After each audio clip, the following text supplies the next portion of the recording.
October today, so that obviously means we're going to talk about the books that we've read this month. It was a fun reading month. I feel like October is so atmospheric. Like I hate the cold. As you can tell, I absolutely hate the cold. That's the least favorite part to me about this season, but I get to wear things in this pretty orange color. I get to wear my fun sweaters, and it's so pretty outside. We have this tree right outside my window that's turning fall, and I love it. I absolutely love it. The yellows, the oranges. It's the best time of the year, except for the fact that it's starting to get cold. Now, this month I read 5 books. So let's talk about those 5 books and what they were like and what I rated them. If you don't already know, I am a Kindle girly, so I read on my Kindle. I buy the physical copies of books if I truly, truly love them, which I guess let's start there. One second. So my end of September goal was to do a reread of this series. We all know this series. This is the ACOTAR series. So technically this month of September, I read A Court of Frost and Starlight, which, let me just take a second to say, on second read through, this book is so cute. My first time reading this series, I got to this book and I was like, we're really gonna take a step back and a pause to do just like this sweet little Christmas special. But reading it the second time through, I was so in love with Rhysand and Feyre that, and I know that his name is Rhysand, but he is Rhysand in my heart.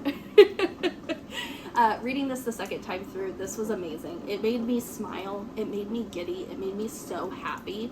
I think if they had ended the series here, it would have been the perfect spot to end it. But of course, they leave a little cliffhanger with Nesta's story in here.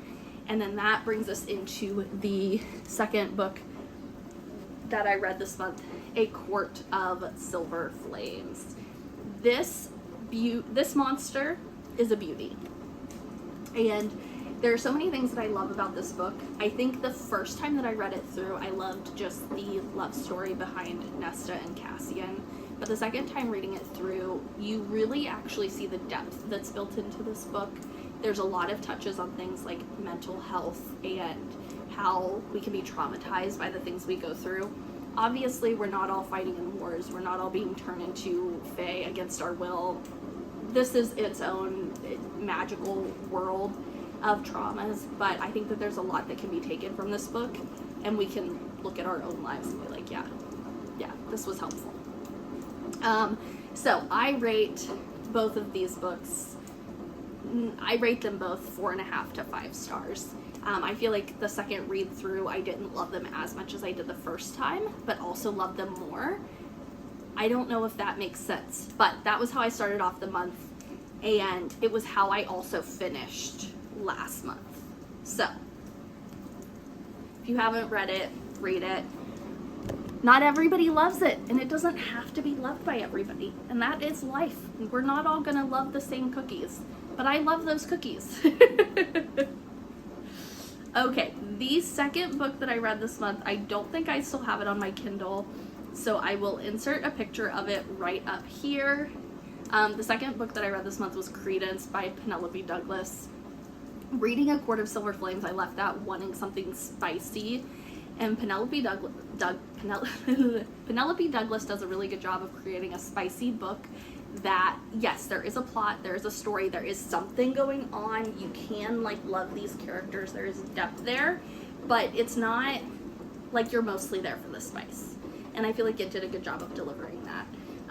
That book is forbidden romance, one bed, I guess, technically, close proximity, and then age gap romance. So if you don't like those things, this book is not for you, but it was a really fun time and I really enjoyed it. I did rate it like 3.5 stars because it wasn't monumental. It's something that I'm going to think about in terms of it was like ridiculously smutty, slutty, spicy, and fun. That's how I'll wrap that up. Anytime that I'm craving something in that world, that's when I'll go to Penelope Douglas. Alright, the third book that I read this month was Harry Potter and the Chamber of Secrets. Okay, this is one of my goals this year, which will definitely extend into next year, but is to read the Harry Potter series. This series is something that everybody loved as children, and I never got to enjoy it as a child. It was not something that I was allowed to read as a kiddo. So as an adult, I am taking that back and I am reading that.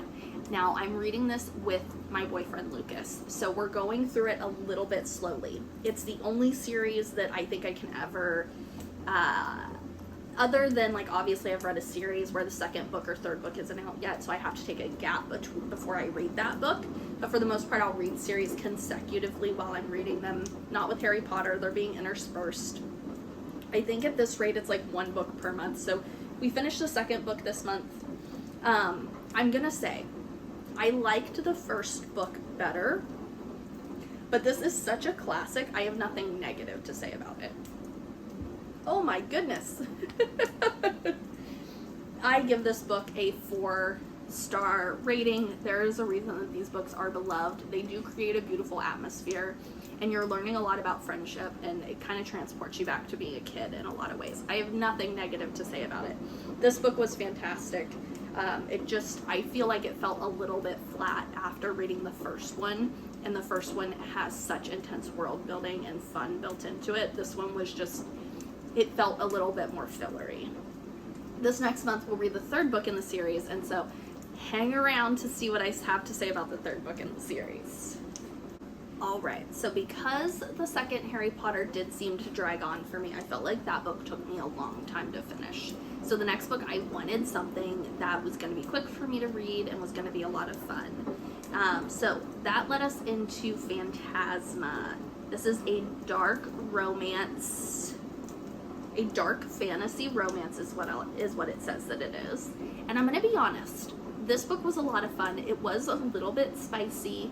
Like, I know people do like the chili pepper rating. Like, I'm gonna say like 2 to 3 chili peppers. Like, not super spicy, but it was definitely spicy. And I'm also gonna say that it's atmospherically dark, so it's perfect for this time of year because it has ghouls, it has ghosts, it has some horror-based elements in it. It's a lot of fun. But the romance itself isn't dark. Yes, technically it's like a forbidden romance, but you're not reading it and thinking like, oh, in real life, like, you're not thinking she shouldn't be with this guy, if that makes sense. Essentially, in this book, you have our main character, Ophelia, and her mother has passed away, and she has to enter into these deathly games of Phantasma. These games kill people every year, but if you win, you get a big prize and you can like save things like your manor that you're about to lose. It's set in New Orleans. It's set in New Orleans, and the time frame is like 1800s, like when the car was introduced and before technology kind of era. And it does a really good job of building that kind of spooky atmosphere. And it's a really wild and fun ride. I ate this book up. I want to say I read it in like 3 to 4 days. And it's not huge, but it's a good sized book. It's like 500 pages. And I absolutely ate it up. It was so fun. And the author, Kaylee Smith, did a really good job of building that atmosphere. So you just want to know what happens. And there's even a part of it where or at least for myself, I started to feel like I know what the ending reveal is going to be, but it wasn't one of those things where when we got there that I was like upset that I had known. Like, I was like, oh, I saw this coming, this is how and now we see how it's going to play out, because you don't know how it's going to play out. Does that make sense?